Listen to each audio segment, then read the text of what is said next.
Trabajé 50 años. Nunca pedí ni un centavo a nadie. Siempre creí que era mi deber sostener a mi familia, ayudar a mi hija, estar presente en cada momento difícil y resolver lo que se pudiera resolver. Mi nombre es Marta. Tengo 70 años. Y hasta hace poco, pensé que había hecho las cosas bien. Pensé que había criado a una mujer que valoraba el esfuerzo y el sacrificio, que entendía que detrás de cada gesto había amor. Me equivoqué. Ese día no fue diferente a otros en apariencia. Era una tarde tranquila de domingo, y yo estaba en la cocina preparando un guiso. Clara, mi hija, había pasado a verme. Desde que murió su padre, hace más de 10 años, nuestra relación había cambiado. Ella se había vuelto más distante, más impaciente conmigo. Antes pasábamos horas conversando. Ahora, cada encuentro parecía una evaluación, como si estuviera buscando algo de lo que quejarse. Mientras cortaba las verduras, ella se sentó a la mesa, revisando su teléfono sin levantar la vista. Espera un momento antes de seguir adelante. Háganos saber desde qué parte del mundo estás mirando. Y si te encantan estas historias, no olvides suscribirte. El episodio de mañana será absolutamente alucinante. Yo intentaba mantener una conversación ligera, preguntándole por su trabajo, por los niños, pero sus respuestas eran cortas, mecánicas. De pronto, sin que lo esperara, soltó la frase que me atravesó como un cuchillo. «Mamá, tú eres una carga». Me quedé inmóvil. No estaba segura de haber escuchado bien. «¿Perdón?», pregunté, intentando que mi voz no temblara. «Eso, una carga. No ayudas en nada y siempre estás en medio», dijo sin mirarme, como si habláramos de cualquier cosa irrelevante. Sentí un calor subirme por el pecho. Quise responder, recordarle las incontables veces que cuidé de sus hijos, las madrugadas que pasé despierta para esperarla cuando era adolescente, el dinero que aporté cuando ella y su esposo no podían pagar la hipoteca, pero no dije nada. Me limité a seguir cortando zanahorias, aunque apenas podía sostener el cuchillo. Guardé silencio porque supe, en ese momento, que nada de lo que dijera iba a cambiar lo que ella pensaba. Terminamos la comida en un silencio incómodo. Clara se marchó poco después, alegando que tenía que ir a hacer unas compras. Cerré la puerta y me quedé apoyada contra ella, sintiendo un peso en el pecho que no había sentido en años. Caminé hasta mi habitación y me senté en la cama. Desde allí podía ver un pequeño mueble de madera que había pertenecido a mi madre. Dentro guardaba cosas que no mostraba a nadie: cartas, fotos antiguas y, en un cajón inferior, una grabadora portátil. Esa grabadora tenía más de 30 años. La había usado cuando todavía trabajaba en la biblioteca municipal. Me gustaba registrar pensamientos, historias que escuchaba de otros, pequeñas anécdotas que me parecían valiosas. No era algo que hiciera con un propósito claro, simplemente me resultaba reconfortante hablarle a un aparato, como si fuera un confidente mudo. No la encendía desde hacía más de una década. La tomé en mis manos y noté que aún tenía baterías. La encendí por curiosidad y escuché mi propia voz de entonces, más joven, más segura, contando una historia sobre cómo conocí a mi marido en la fiesta del pueblo. Seguí avanzando en las grabaciones y aparecieron relatos de momentos difíciles, cuando Clara enfermó de niña y pasamos semanas en el hospital, cuando tuve que enfrentarme sola a un jefe abusivo, cuando pagué de mi bolsillo un tratamiento para que ella pudiera recuperar un año escolar perdido. Me quedé escuchando por horas. Era como reencontrarme con una parte de mí que había quedado olvidada. Entre esas grabaciones había también relatos que mencionaban, de manera indirecta, situaciones incómodas dentro de la familia, cosas que yo había callado siempre por no causar conflictos. Algunas eran triviales, otras, de saberse, podrían incomodar a más de uno. Guardé la grabadora en la mesita de noche, pero no pude dormir bien. La frase de Clara seguía repitiéndose en mi cabeza: «Eres una carga». No podía dejar de pensar que, quizás, lo único que había hecho todos esos años era dar sin recibir, y que, en el fondo, nadie había querido escuchar mi versión de las cosas. Al día siguiente fui a tomar café con Teresa, mi amiga de toda la vida. Nos conocimos cuando teníamos 15 años, y, aunque nuestras vidas tomaron rumbos distintos, siempre mantuvimos el contacto. Le conté lo ocurrido, y ella me escuchó en silencio. Cuando terminé, hizo un gesto pensativo y dijo: «Marta, ¿por qué no usas esas grabaciones para algo?» «¿Para qué?», pregunté. «Para contar tu historia. para que tu voz se escuche. Ahora la gente escucha podcasts, historias contadas por la propia persona. Podrías compartir lo que tienes ahí, incluso grabar cosas nuevas. La idea me pareció extraña al principio. Yo no entendía mucho de tecnología y no sabía si alguien querría escucharme, pero Teresa insistió. Me dijo que lo importante no era si se hacía famoso o no, sino que era una manera de recuperar mi voz, que, después de tantos años callando, tenía derecho a hablar. Esa noche, en casa, encendí la grabadora otra vez. Escuché un archivo donde relataba un episodio que involucraba a Clara, cuando tenía unos 20 años, y que ella siempre había negado. Mientras escuchaba, me di cuenta de que tenía algo que decir, no para vengarme, sino para que quedara registrado. En ese momento, algo empezó a cambiar dentro de mí. No lo sabía con certeza, pero esa vieja grabadora podía convertirse en algo más que un objeto olvidado. Era una puerta abierta a contar mi vida como yo la había vivido, sin filtros, sin que nadie me mandara callar. Y mientras pensaba en eso, sonó mi teléfono. Era un número desconocido. Al responder, escuché una voz masculina que me dijo algo que me hizo quedarme en silencio, con la respiración contenida. ¿Marta García?, preguntó la voz masculina del otro lado del teléfono. Sí, soy yo, respondí con cautela. No me conoce. Mi nombre es Samuel Ortega. Escuché unas grabaciones suyas, y creo que usted tiene mucho que contar. Me quedé callada unos segundos, intentando entender de qué estaba hablando. No recordaba haber compartido las grabaciones con nadie, aparte de Teresa. Disculpe, ¿cómo consiguió usted esas grabaciones?, pregunté. Su amiga Teresa me las envió. Me dijo que quizás yo podría orientarla para convertirlas en un podcast. La idea de que alguien más hubiera escuchado mi voz contando historias privadas me incomodó, pero al mismo tiempo me despertó curiosidad. Samuel continuó hablando con calma, explicándome que trabajaba ayudando a personas a grabar y publicar contenido en línea. Me dijo que lo que había escuchado le parecía auténtico y que eso podía conectar con mucha gente. No insistió, pero me dejó su número por si quería hablar de nuevo.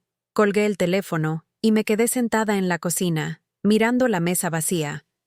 Parte de mí quería llamar de vuelta y decirle que no, que eso era demasiado íntimo, que no estaba segura, pero otra parte recordaba las palabras de Clara como un eco que no me dejaba tranquila. Eres una carga. Si realmente lo era, entonces al menos podía dedicar mi tiempo a algo que me devolviera un sentido. Esa tarde llamé a Teresa. Teresa, ¿le diste mis grabaciones a ese señor?, le dije, sin ocultar mi molestia. Marta, escúchame, no le di nada que te comprometiera. Solo un par de relatos antiguos que grabaste en la biblioteca. Quería que alguien con experiencia te orientara. Samuel no es cualquiera. Ha ayudado a mujeres a contar sus historias. Yo creo que esto te puede hacer bien. No discutí más. Quedamos en que él pasaría por mi casa al día siguiente para explicarme cómo funcionaba todo. Esa noche me costó dormir, pero no por nervios, sino porque repasaba mentalmente todo lo que había vivido en los últimos años. Lo que Clara me dijo no fue una reacción aislada. Venía de una serie de actitudes suyas que, en su momento, había preferido ignorar para evitar discusiones. Recordé el cumpleaños de mi nieta menor, hace apenas 6 meses. Clara me había pedido que llevara yo el pastel porque ella no tenía tiempo. Me pasé toda la mañana horneándolo, decorándolo, cuidando cada detalle. Cuando llegué, ni siquiera me dio las gracias. Más tarde, escuché que le decía a su suegra, si no la pongo a hacer algo, se queda ahí sin hacer nada. En ese momento, fingí no haber escuchado, pero por dentro me sentí invisible. Samuel llegó puntual al día siguiente. Era un hombre de unos 50 años, de estatura media, cabello entrecano y voz tranquila. Traía consigo una carpeta y una pequeña grabadora profesional. Marta, lo primero que quiero decirle es que no hay prisa, dijo mientras se sentaba frente a mí. Esto solo lo hará si usted realmente quiere. Me explicó que un podcast no era más que una serie de grabaciones publicadas en Internet, a las que cualquiera podía acceder. Podía hacerse de forma anónima o con mi nombre real. También podía decidir qué contar y qué no. Lo que más me llamó la atención fue cuando dijo, «Usted controla la historia. Nadie puede cortarla ni interrumpirla». Le ofrecí un café y seguimos hablando. Le conté que tenía muchas cintas antiguas, pero también quería grabar cosas nuevas, sobre todo para que no fueran solo recuerdos, sino también reflexiones sobre lo que había aprendido. Samuel asintió y me dijo que lo ideal sería hacer un plan de episodios. No se preocupe por la calidad de sonido. Lo importante es lo que diga, comentó. Cuando él se fue, ya tenía en mi libreta una lista de posibles temas. Mi infancia en el pueblo, cómo conocí a mi marido, los años en la biblioteca, el nacimiento de Clara, los momentos en que tuve que sostener a la familia sola, las discusiones que preferí callar. No se trataba de atacar a nadie, pero tampoco de proteger a quienes nunca me protegieron. Esa misma tarde, llamé a Teresa para contarle cómo había ido la reunión. Ella se alegró y me animó a seguir. Decidí que, para empezar, grabaría un episodio de prueba. Me encerré en mi habitación, puse la grabadora sobre la mesa y respiré hondo. Mi nombre es Marta García, empecé. Durante 50 años trabajé y cuidé de los míos sin pedir nada a cambio. Este es el momento de contar mi versión.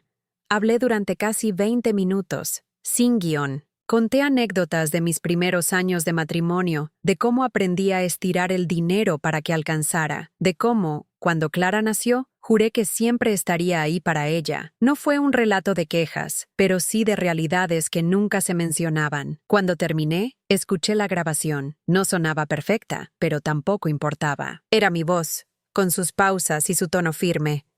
Llamé a Samuel y le envié el archivo. Al día siguiente, me devolvió la llamada. Marta, esto es bueno, es honesto. Si quiere, podemos preparar la primera tanda de episodios. Decidimos que serían 50 en total, uno por cada año que había trabajado y vivido dedicándome a los demás. Cada episodio sería una pieza de mi historia. Algunos serían más personales, otros hablarían de la vida en general, pero todos tendrían algo de mí. Esa noche, mientras cenaba sola en la cocina, escuché el timbre del teléfono. Era Clara. «Mamá, ¿qué es eso que estás haciendo en Internet?», preguntó con un tono seco. Me quedé en silencio unos segundos. «Es mi historia, Clara», respondí. «Y voy a contarla entera». Su respiración se escuchó agitada al otro lado. «No empieces a inventar cosas. Sabes que hay cosas que es mejor no decir. Las cosas que pasaron, pasaron», contesté. «Y yo tengo derecho a hablar». Colgó sin despedirse. Me quedé mirando el teléfono, consciente de que a partir de ese momento nada volvería a ser igual. Lo que Clara no sabía era que ya había elegido cuál sería el tema del primer episodio público, y en él no pensaba callar nada de lo que ocurrió aquel verano que ella nunca quiso recordar.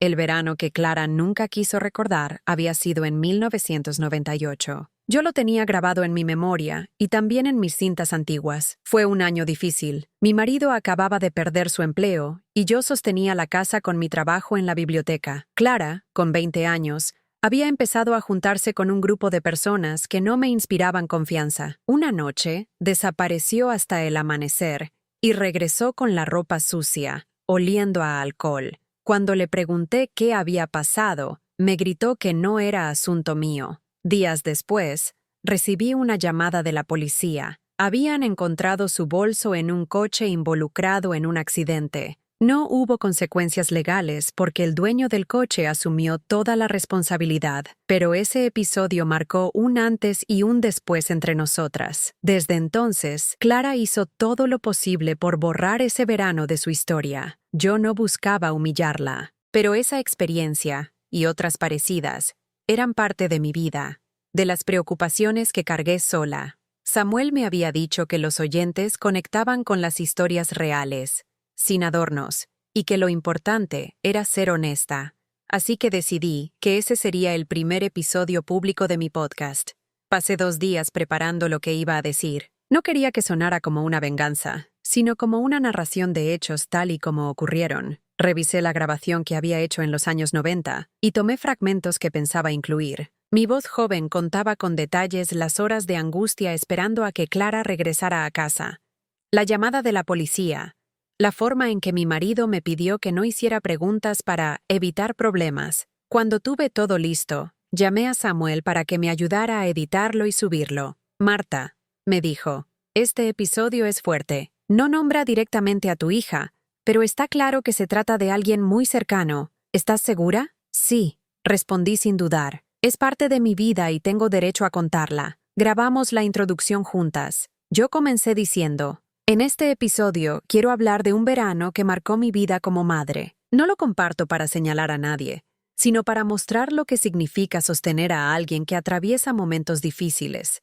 aunque ese alguien no quiera tu ayuda. Después vinieron los fragmentos de mi grabación antigua, intercalados con comentarios actuales donde explicaba cómo me había sentido, lo que aprendí y lo que hubiera querido que fuera diferente. Terminaba con una reflexión. El amor de una madre no siempre es correspondido, pero eso no significa que su historia deba ser ignorada. El día que Samuel lo publicó, me llamó para avisarme. Ya está en línea. Si quieres, puedo mostrarte cómo ver las reproducciones. No, no hace falta, le dije. Lo que tenga que llegar, llegará. Esa noche, antes de irme a dormir, revisé mi correo electrónico. Había 3 mensajes nuevos de personas que no conocía. Una mujer me escribió: gracias por decir lo que muchas no nos atrevemos a contar. Yo también pasé noches sin dormir por mi hija, y nadie sabe lo que duele. Otra persona, un hombre, me dijo que escuchar mi relato le había hecho reflexionar sobre cómo trataba a su madre. A la mañana siguiente, mientras tomaba café, sonó el teléfono. Era Clara. «Mamá, ¿qué es esto?», dijo con un tono molesto. «Estás loca. La gente me está escribiendo preguntando si soy yo. Yo no he dicho tu nombre, Clara. No hace falta decirlo. Todo el mundo lo sabe, todo el mundo no. Pero aunque así fuera, es mi historia también. Yo la viví», colgó enfadada. No me sorprendió, pero sentí una punzada en el pecho. Sin embargo, no me arrepentí.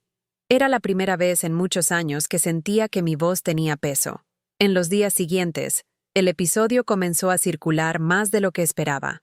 Samuel me enviaba mensajes diciéndome que las reproducciones subían y que había comentarios pidiéndome más historias. Algunas personas querían saber sobre mi vida en el pueblo, otras sobre mi trabajo en la biblioteca, otras me pedían consejos para lidiar con hijos adultos distantes. Con ese impulso, me senté a planear el segundo episodio. Esta vez quería hablar de mi primer trabajo formal, cuando tenía 17 años y trabajaba limpiando oficinas para ayudar a mis padres. Pero antes de ponerme a grabar, recibí la visita inesperada de Clara. Llegó sin avisar, con el ceño fruncido y los brazos cruzados. «Mamá, esto tiene que parar», dijo apenas entró. «Estás sacando trapos sucios y haciendo que la gente hable. No son trapos sucios, son capítulos de mi vida. No tienes derecho». «Sí lo tengo, Clara. Lo que viví contigo y con tu padre es parte de mi historia. Tú tienes la tuya, yo tengo la mía». Se quedó en silencio, mirándome con una mezcla de enojo y sorpresa. Finalmente, dio media vuelta y se fue sin despedirse. Yo cerré la puerta y me apoyé en ella unos segundos. Sabía que estaba molesta, pero también sabía que ya no podía volver atrás. Esa misma tarde, Samuel me llamó para decirme que una pequeña emisora de radio local quería pasar mi primer episodio en su programa de historias comunitarias. «Es solo una vez», aclaró, «pero podría atraer a más oyentes». Acepté. Y cuando esa grabación sonó por la radio, sentí que estaba recuperando algo que creí perdido para siempre, el derecho a ser escuchada. Lo que no esperaba era que, días después, recibiría un mensaje anónimo que decía: «Sigue hablando. Yo también sé cosas que podrían interesarte sobre tu familia». El mensaje anónimo me dejó inquieta. Lo había recibido en la bandeja de entrada del correo electrónico que Samuel había creado para el podcast. No tenía remitente identificable y solo decía: «Sigue hablando. Yo también sé cosas que podrían interesarte sobre tu familia». No había firma, ni teléfono, ni más información. Le mostré el mensaje a Samuel al día siguiente. «Podría ser cualquiera», dijo, revisando en su portátil. A veces, cuando un contenido empieza a circular, hay gente que quiere aportar o que busca provocar. «No sé si esto es ayuda o advertencia», le respondí. «De momento, yo lo tomaría como un indicio de que tus historias están generando movimiento». Yo no quería obsesionarme con aquello, pero la frase se me quedó grabada. Decidí no mencionárselo a Teresa para no preocuparla. En lugar de eso, me concentré en el segundo episodio, el que había planeado sobre mi primer trabajo limpiando oficinas. Lo grabé con calma, intercalando recuerdos sobre mis padres y cómo me inculcaron la importancia de trabajar. Lo subimos un jueves, y para el fin de semana ya había recibido varios mensajes agradeciendo la sinceridad. A la semana siguiente, mientras grababa el tercer episodio, recibí otra sorpresa. Un periodista local, Javier Morales, me escribió para pedirme una entrevista. Decía que había escuchado el primer episodio por la radio comunitaria y que quería incluir mi historia en un programa sobre voces locales que estaban teniendo impacto. Dudé, pero Samuel me aconsejó aceptar. «Podemos prepararte», me dijo. «No tienes que hablar de nada que no quieras, pero es una oportunidad para llegar a más personas». El día de la entrevista, Javier llegó con un pequeño equipo de grabación. Nos sentamos en mi sala, con Teresa presente, y me hizo preguntas sobre cómo había empezado el podcast, por qué había decidido contar esas historias y qué esperaba lograr. Respondí con honestidad. No busco fama ni dinero, solo quiero que mi voz exista, que no me silencien más. Cuando la entrevista salió al aire, empezaron las reacciones. En mi correo llegaron decenas de mensajes. Algunos eran de apoyo, otros con historias personales parecidas, pero también llegaron mensajes incómodos. Un hombre que decía ser amigo de mi difunto marido me escribió para advertirme que no revolviera el pasado. No respondí. Clara, en cambio, sí reaccionó. Me llamó furiosa. «Estás en la radio. ¿Qué necesidad tienes de exponer nuestra vida? No he dicho tu nombre, Clara, ni el de nadie, pero todo el mundo lo sabe. No puedes ir por ahí contando cosas privadas. Clara, no son solo tuyas. Yo también las viví». Hubo un silencio largo antes de que colgara.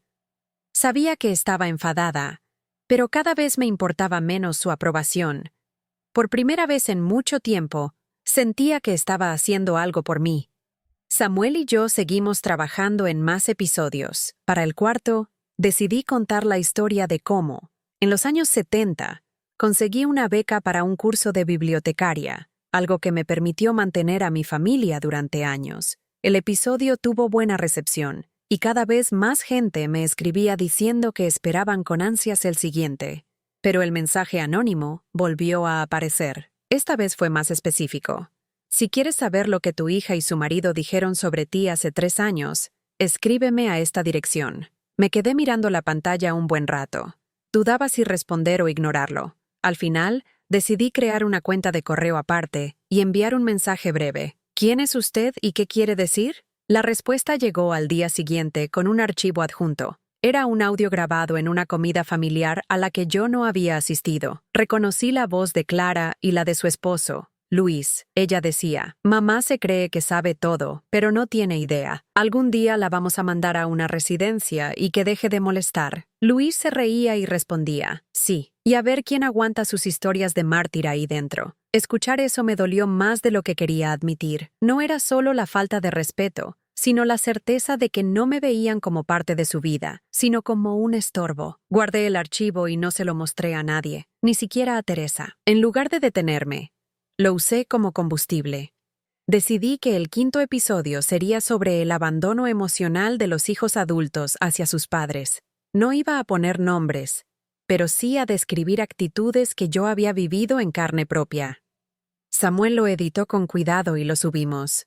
Fue el episodio con más escuchas hasta el momento. Las reacciones no tardaron. Muchas mujeres mayores me escribieron diciendo que se sentían identificadas. Algunas me contaron que sus hijos las habían apartado de sus nietos, otras que las habían echado de sus propias casas. Un patrón se repetía: el silencio forzado, el miedo a hacer enojar a los hijos y el dolor de no ser valoradas. Clara, al escuchar el episodio, me envió un mensaje de texto: «Sabes que me estás dejando en ridículo. No lo voy a tolerar». No respondí. En ese momento entendí que cada palabra mía era un golpe a la imagen perfecta que ella quería mantener, y que no estaba dispuesta a dejar que mi voz se apagara otra vez. Un par de días después, Javier, el periodista, me llamó para decirme que varias personas habían pedido que mi historia se tratara en un programa más extenso, esta vez en la emisora principal de la ciudad.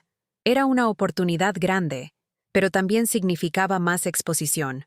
Lo pensé durante la noche, y al amanecer lo decidí. Iba a hacerlo. Lo que no sabía era que la grabación que iba a compartir en esa entrevista traería a la luz algo que haría temblar los cimientos de mi familia. La llamada de Javier confirmando que la emisora principal de la ciudad quería entrevistarme me dejó nerviosa. No era lo mismo una radio comunitaria que un programa con miles de oyentes. Sabía que eso podía molestar aún más a Clara, pero también entendía que era una oportunidad para que mi mensaje llegara más lejos. Me reuní con Samuel y Teresa para decidir cómo enfocarlo. Tienes que hablar como lo has hecho hasta ahora, me dijo Teresa, sin inventar, sin exagerar, pero sin callar lo que te ha pasado. Y evita entrar en discusiones directas sobre tu hija, añadió Samuel. Habla de las experiencias como vivencias tuyas, no como ataques. Pasamos 2 días preparando un guión básico para la entrevista. Incluimos fragmentos de mis grabaciones antiguas, seleccionando aquellos que mostraban mi vida de manera clara. La vez que trabajé 3 turnos seguidos para pagar la matrícula de Clara, las noches en que la cuidé con fiebre, las veces que tuve que pedir préstamos para cubrir gastos de la casa. No se trataba de victimizarme, sino de mostrar lo que había vivido. La entrevista se grabaría en el estudio de la emisora. Llegué acompañada de Samuel, que llevaba un maletín con copias de algunas de mis cintas originales por si querían escucharlas. Javier nos recibió en la entrada y me presentó a la conductora del programa, Laura Méndez, una mujer con voz firme y trato cordial. Marta, es un placer tenerla aquí, me dijo mientras me guiaba al estudio. Su historia ha generado mucha curiosidad. Nos sentamos frente a los micrófonos y, después de unas presentaciones, comenzó la conversación. Me preguntó cómo había surgido la idea del podcast, qué buscaba con él y qué tipo de reacciones había recibido. Contesté con calma, sin entrar en detalles innecesarios. En un momento, Laura me pidió que compartiera un fragmento de una de mis grabaciones. Elegí uno de 2003, cuando Clara tenía 25 años. En él, yo contaba cómo había tenido que vender mis joyas para pagarle un curso de especialización. El audio dejaba claro el sacrificio que implicó para mí y lo mucho que deseaba que ella tuviera oportunidades. Cuando el fragmento terminó, Laura me preguntó, ¿y recibió agradecimiento por ese esfuerzo? No, respondí, no en ese momento, ni después. Hubo un silencio breve en el estudio. Continuamos la entrevista hablando de cómo muchas madres pasan por situaciones similares y cómo el silencio impuesto por la familia termina siendo un peso que las aplasta. La conversación duró casi 1 hora. Al final, Laura me agradeció por mi franqueza y me dijo que el programa saldría al aire el domingo siguiente. Salí del estudio con una mezcla de alivio y expectativa. 2 días antes de la emisión, recibí un mensaje de texto de un número desconocido.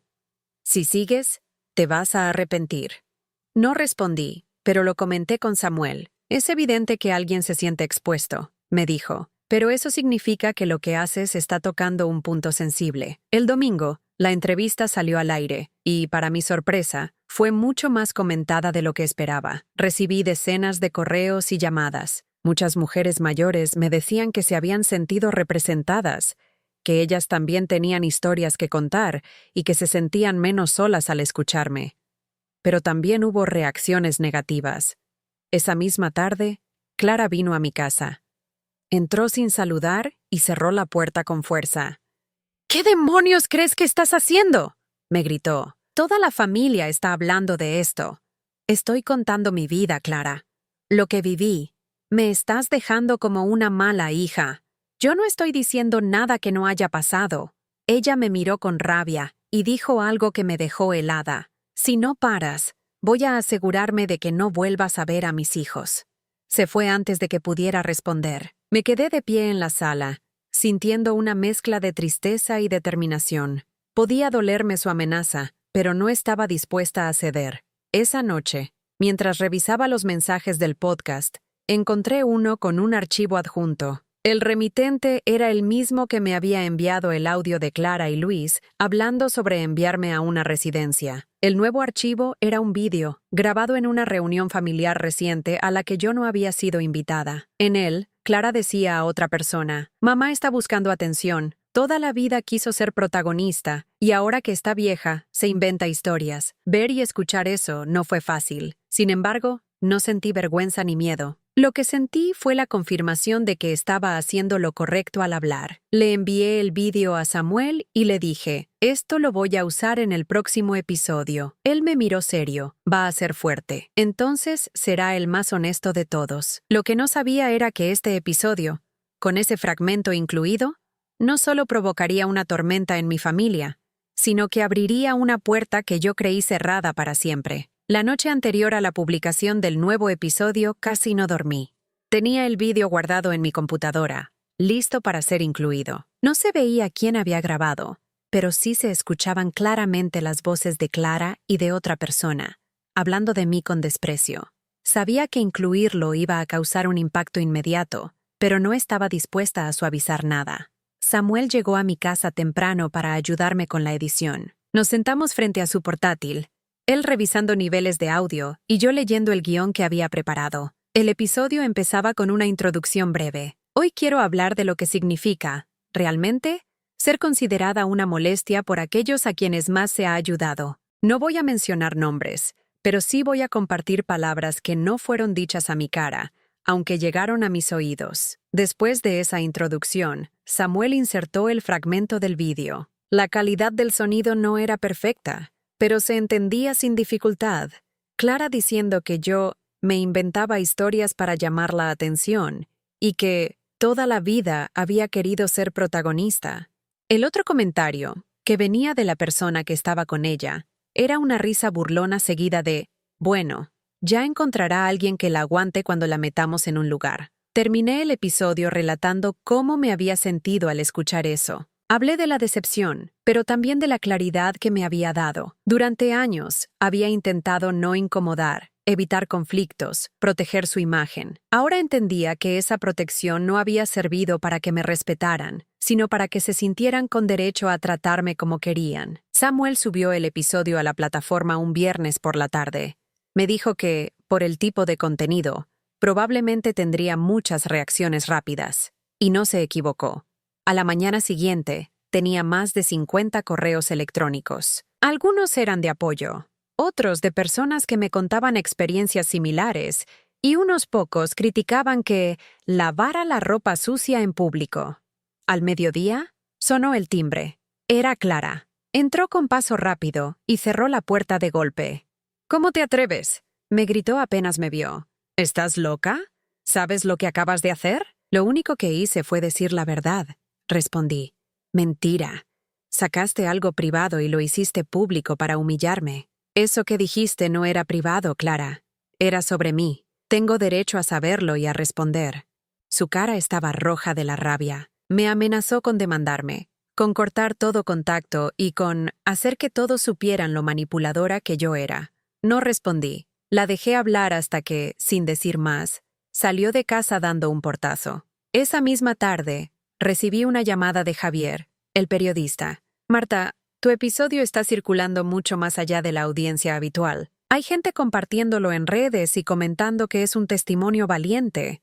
«Eso me preocupa y me alegra al mismo tiempo», le confesé. «Es normal, y es probable que otras personas quieran contactarte». Tenía razón. En las horas siguientes me llegaron mensajes de organizaciones de apoyo a personas mayores, invitándome a participar en charlas. Una mujer que dirigía un centro cultural me propuso hacer un ciclo de encuentros para que otras mujeres pudieran contar sus historias.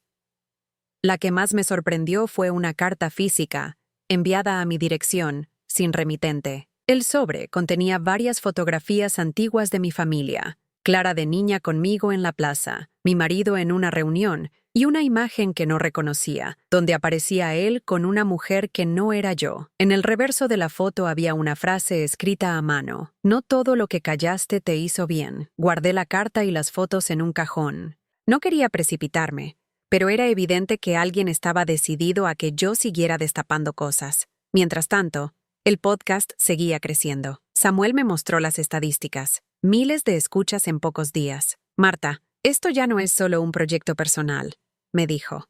«Se está convirtiendo en un espacio de referencia para mucha gente». Teresa vino a verme y me abrazó fuerte.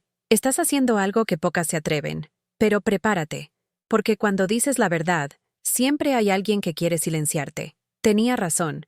Esa misma noche, recibí un correo sin firma que decía: «Si sigues hablando, habrá consecuencias». Lo leí 3 veces. No sabía si era una amenaza real o un intento de asustarme, pero no iba a detenerme. Decidí que el próximo episodio sería diferente.